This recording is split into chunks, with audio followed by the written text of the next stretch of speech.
Now, let's go back to our conversation on COVID-19 hotspots moving gradually. Now we're told that in the western region, Sekondi, Takoradi and Tarkwa are the latest hotspots. Let's go into the phone lines now and speak to the president of the NGOs, Coalition of NGOs in Health, Gabriel Benaku. He joins us live now. Thank you very much, sir, for your time here on Newsdesk. So initially, we had Tema as a hotspot here in Accra.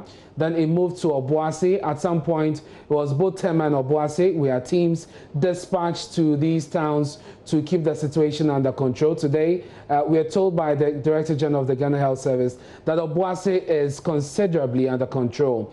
Now, the new hotspot is Sekondi, Takoradi, and Tarkwa. What is your reading of this situation? Is there a lack somewhere?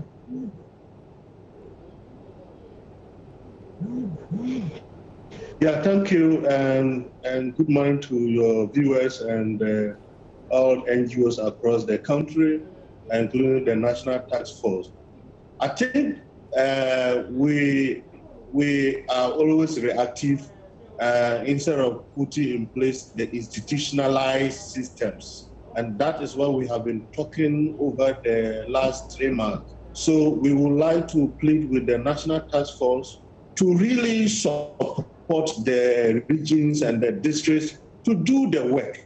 The other point is that over the last 3 weeks, we did a survey and we noticed that out of over 3,035 people sampled across the country in 26 market centers and lorry stations, you have only 79%, who have only 21% of people who are properly using the face mask and social distance, which means that 79% largely are not. All that we recommend is that the municipal and the district assembly need to be supported to be able to enforce properly the social distancing and the use of the mask.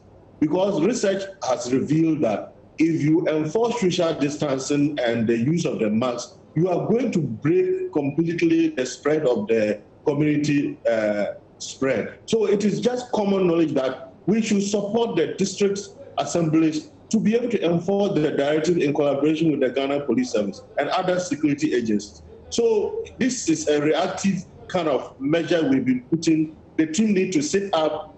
We are a bit stagnated. The effort we are making seems to be stagnated, and we will continue to put pressure on the National Task Force to do the needful. And what they need to do is allow the Ghana Health Service and the district to do the right things by supporting them. And we keep on suggesting that let the COVID-19 Trust Fund be released to the district level for them to use it for their work.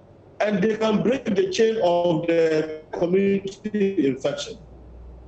That is what we are advocating for. It will come to a standstill now that we are beginning to identify hotspots across the country. And we are human animals. We move a lot. If you don't put in place the mechanism and the funding support that can break the community reinfection, we are heading towards a serious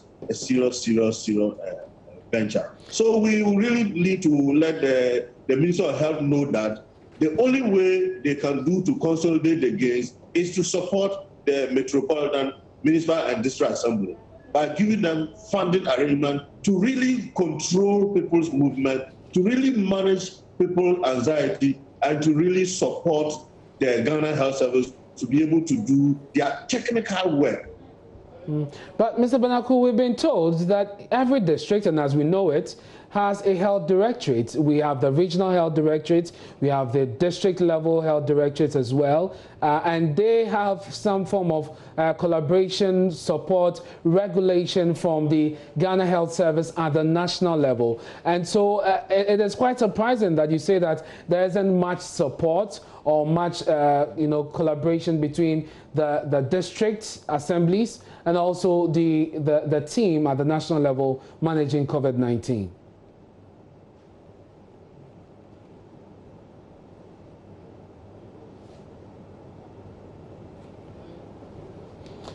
Hello, Mr. Banaku, if you can hear me.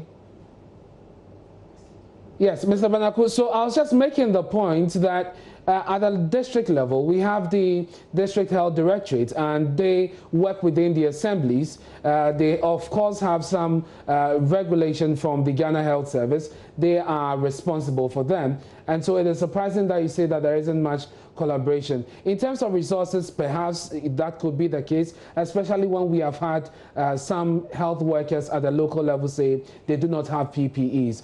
But in terms of the strategy and support, I'm quite surprised that you say that you don't see a lot of this happening. The districts are not adequately supported. The districts need support more than ever.